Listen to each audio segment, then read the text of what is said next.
Couple show ஃபங்க்ஷனுக்கு மனோஜ் எப்போ வருவார் அப்படின்னு சொல்லிட்டு பார்த்துட்டே இருக்காங்க ரோகிணி. அப்போன்னு பார்த்து விஜயாவும் மனோஜும் சூப்பராக என்ட்ரி கொடுக்குறாங்க உள்ள.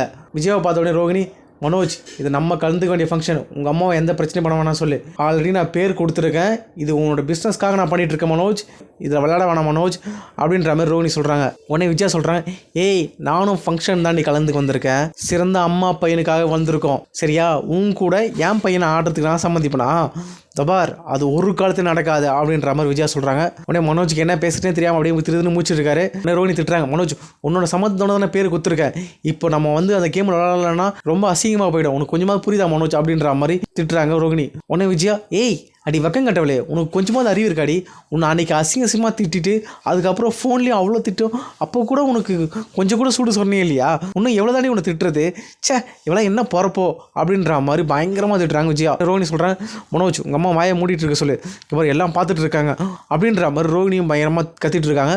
உடனே விஜயா கோவத்தில் பலான்னு போய் ரோகிணி அடிக்கிறாங்க. உடனே ரோகிணி அப்படியே மயக்காச்சு வந்துடுறாங்க. உடனே எல்லாரும் என்னங்க மேடம் அடிச்சு இப்படி கீழே தள்ளிட்டீங்க, மயக்கமாயிட்டாங்க, ஐயோ கொலை பண்ணிட்டாங்க அப்படின்ற மாதிரி சொல்கிறாங்க எல்லாரும். உடனே விஜயாக்கு, டேய் என்னடா சொல்கிறாங்க எனக்கு ஒன்றும் புரியலடா அப்படின்றாங்க, பயப்படுறாங்க. அங்கே இருக்க டாக்டர் ரோகிணி செக் பண்ணி சொல்கிறாங்க, கங்க்ராச்சுலேஷன் மனோஜ், உங்களுக்கு வாழ்த்துக்கள், நீங்கள் ஒரு கப்புள் ஷோவில் அவார்டு வாங்கிறதுக்காக வந்துருக்கீங்க, பட் ஆனால் இப்போ உங்களுக்கு பெரிய அவார்டு கிடச்சிருக்கு, நீங்கள் அப்பாவை போகிறீங்க அப்படின்ற மாதிரி சொல்கிறாங்க. உடனே விஜயா, ஏய் என்னடா சொல்கிறாங்க, அப்பாவை போகிறேன்னு யாரடா இன்னும் போய் சொல்கிறாங்க, ரோகிணிக்கு மனோஜுக்கு டிவோர்ஸ் ஆக போகுது அப்படின்ற மாதிரி அவங்க சொல்கிறாங்க. உடனே டாக்டர் குழம்பி போய், இல்லை இதான் நடந்து உண்மை, அவங்க ப்ரெக்னெண்ட்டாக இருக்காங்க, அதுக்கப்புறம் ஃபேமிலி இஷ்யூஸ் நீங்கள் பார்த்துங்க அப்படின்ற மாதிரி டாக்டர் போயிடுறாங்க. என்ன மனோஜ் வேணா ப்ரெக்னெண்ட்டாக இருக்கா, என்னடா இதுக்கு ஏதாவது காரணம் நீ அப்படின்ற மாதிரி கேட்குறாங்க விஜயா. உடனே மனோஜ் அது வந்துமா அப்படின்னு இழுக்கிறாரு.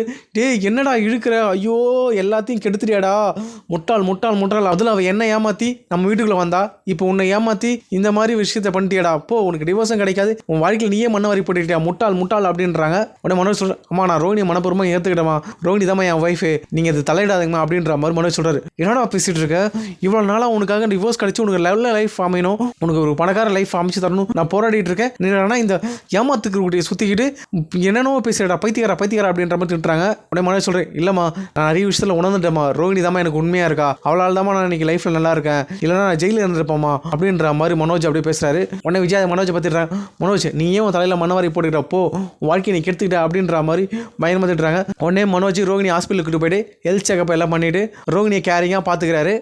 அப்புறம் கொஞ்சம் நேரம் கழிச்சு மனோஜ் வீட்டுக்கு வராரு. உடனே விஜயா, டேய் அங்கேயும் நில்றா, இந்த பாரு இந்த மாதிரி ரோகிணியை வீட்டுக்குள்ளே கூப்பிட்டு வரந்தாந்தா இந்த வீட்டுக்குள்ளேயே வராதா அப்படின்ற மாதிரி சொல்லிடுறாங்க விஜயா. உடனே மனோஜ் அப்படியே கோவத்தோட போய் ஷோரூமுக்கு படுத்துட்டு மறுநாள் காலையில் ரோகிணியோட மனோஜ் வீட்டுக்குள்ளே வராரு. இப்போ உடனே விஜயா, டேய் எதுக்குடா இவ்வளோ கூப்பிட்டு வர, நேற்றே உன்னை சொல்லி அமிச்சில்ல இந்த வீட்டுக்குள்ளே அவளோட நீ வரக்கூடாது அப்படின்ற மாதிரி சொல்கிறாங்க. உடனே மனோஜ், அம்மா இவ என்னோடய ஒய்ஃப், இவ இந்த வீட்டில் தான் வாழ்வா அப்படின்ற மாதிரி மனோஜ் லாலாம் பேசுகிறாரு. இப்போ அண்ணாமலை முத்து யாருமே எந்த எதிர்த்து பேச முடியாமல் எல்லாரும் நிற்கிறாங்க. இப்போ ரோகிணி இந்த வீட்டில் எப்படி ஃபைட் பண்ணி வாழ போகிறாங்கிறத பார்க்கலாம்.